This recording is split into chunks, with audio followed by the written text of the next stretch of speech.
사사기 6장 33절을 보면 미디안 족속은 아말렉 족속 그리고 동방 사람들과 연합하여 이스라엘을 쳐들어왔습니다. 당시 얼마의 군사가 쳐들어왔는지는 7장 12절을 보면 알 수 있습니다.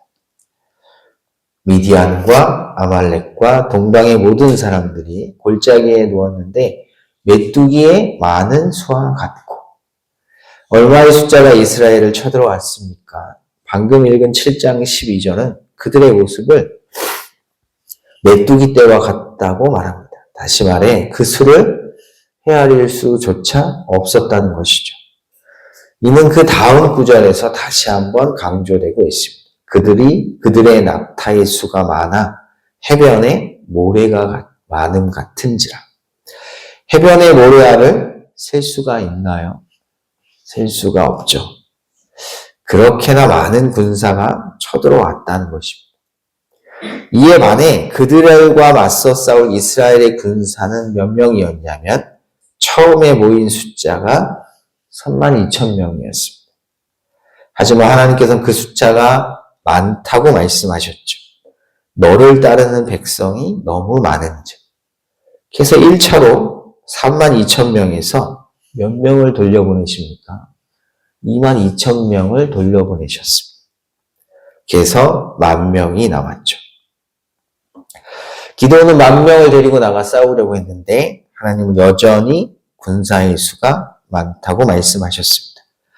결국 메뚜기 떼와 같은 해변의 모래와 같이 셀 수조차 힘든 이 이방의 군대와 맞서 싸울 이스라엘의 군사로 하나님은 몇 명을 정하셨죠? 300명입니다. 내가 이 물을 핥아먹은 300명으로 너희를 구원하며 미디안을 네 손에 넘겨주리. 이때 기드온은 무슨 생각을 했을까요? 아마 그 어떤 단어 하나로 그의 생각과 심경을 표현할 수 없었을 만큼 그의 머릿속은 복잡했을 것입니다. 도대체 이 300명으로 이길 수 있을까? 그래서 하나님이 어떻게 하시죠?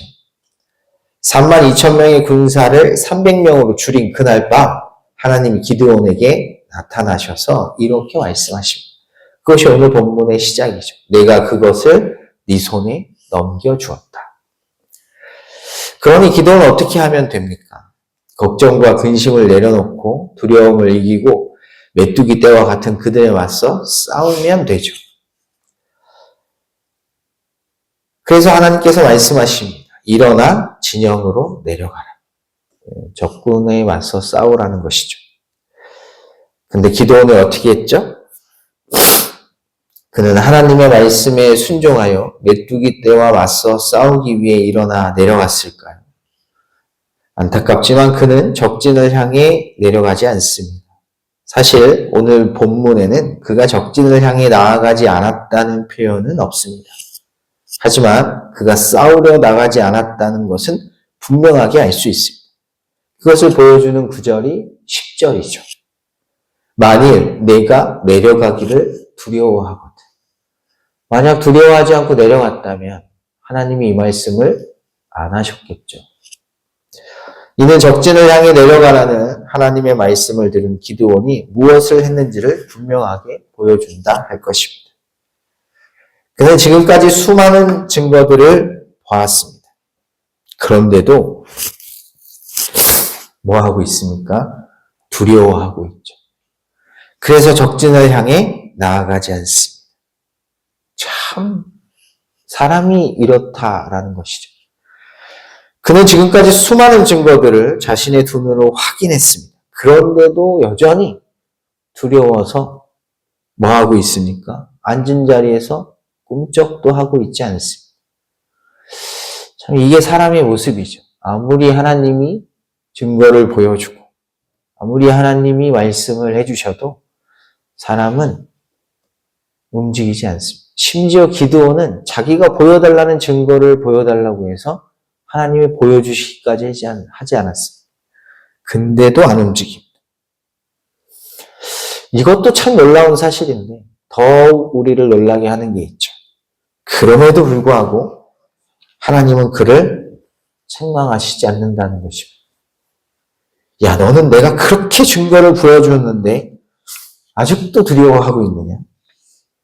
도대체 어떻게 해야 너는 내 말을 듣고 저 적진을 향해 나가 싸울 거냐? 이렇게 말씀하시지 않으신다는 것이죠. 오히려 기드온의 두려움을 없애주십니다. 어떻게요? 우선 그가 그에게 사람을 붙여주시죠. 만일 네가 내려가기를 두려워하거든 네 부하와 함께 그 진영으로 내려가서 두려움의 엉덩이를 움직이지 않으려는 그에게 부하와 함께 내려가라고 말씀하십니다. 그리고 부하와 함께 저 적진에 가면 그 적군들이 뭐라고 하는지 뭐라고 떠드는지 한번 들어봐라. 이렇게 말씀하십니다. 그들이 하는 말을 들으라.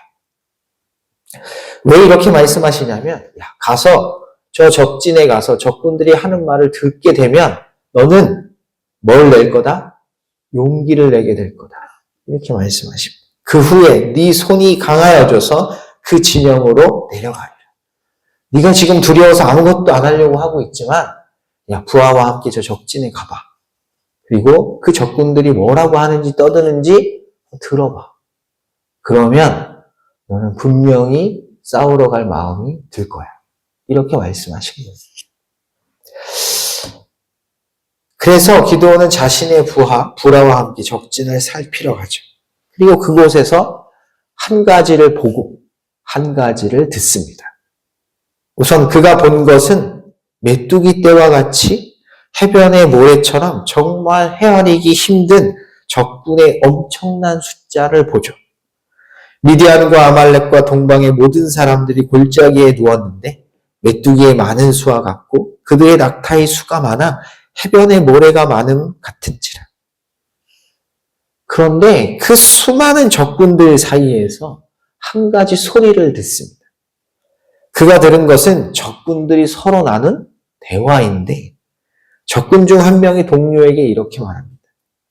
보라, 내가 한 꿈을 꾸었는데 꿈에 보리떡 한 덩어리가 미디안 진영으로 굴러들어와 한 장막에 이르러 그것을 쳐서 무너뜨려 위쪽으로 엎으니 그 장막이 쓰러지더라.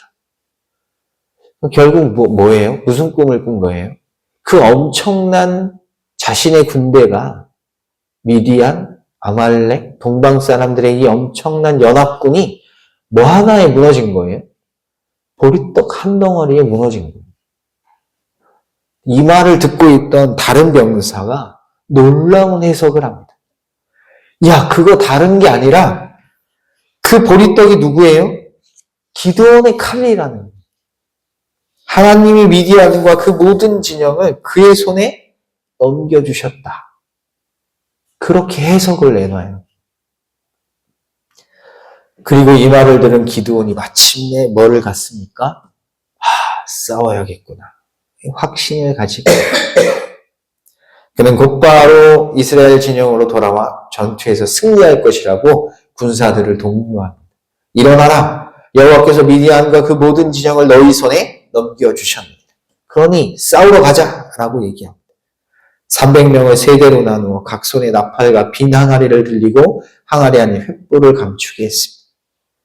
참 놀라운 대목은 그 다음입니다.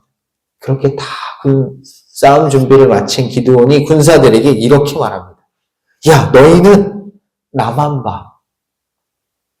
내가 하라는 대로 해. 쉽게 말해 나를 믿고 내 뒤를 따라오라는 것입니다. 참으로 놀랍지 않으세요? 메뚜기 떼처럼 해변의 모래처럼 헤아리기 힘든 적군의 숫자에 두려워 떨며 앉은 자리에 꿈쩍도 하지 않았던 그가 지금 뭐라고 그래요? 야, 나만 따라와. 어떻게 이렇게 변했습니까? 하나님이 그에게 들려주셨기 때문입니다. 하나님이 미디안과 그 모든 진영을 그의 손에 넘겨주셨는데 승리할 것이라는 이 소식을 하나님이 들려주셨어요. 근데 누구의 입을 통해 들려주셨습니까? 적군의 입을 통해 들려주셨습니다. 여러분, 우리가 믿는 하나님이 이런 분이십니다. 헤아리기조차 힘든 수많은 적군의 숫자에 두려워 떨고 있는 기드온에게 하나님은 그를 도울 수 있는 사람을 붙여주실 뿐만 아니라 적군의 입을 통해 승리를 확인시켜 주시죠. 나는 저 적군이 두렵지만 하나님은 내가 두려워하는 저 적군의 입을 통해 승리의 함성을 들려주시는 분이십니다. 내가 두려워하는 그것이 오히려 승리를 확인시켜주는 부인할 수 없는 증거라는 것입니다. 그러니 무엇이 걱정이고 근심일 수가 있겠습니까? 그 누가 두렵겠습니까? 내가 두려워하는 그게 오히려 나에게 승리를 가져다 준다라는 것이죠.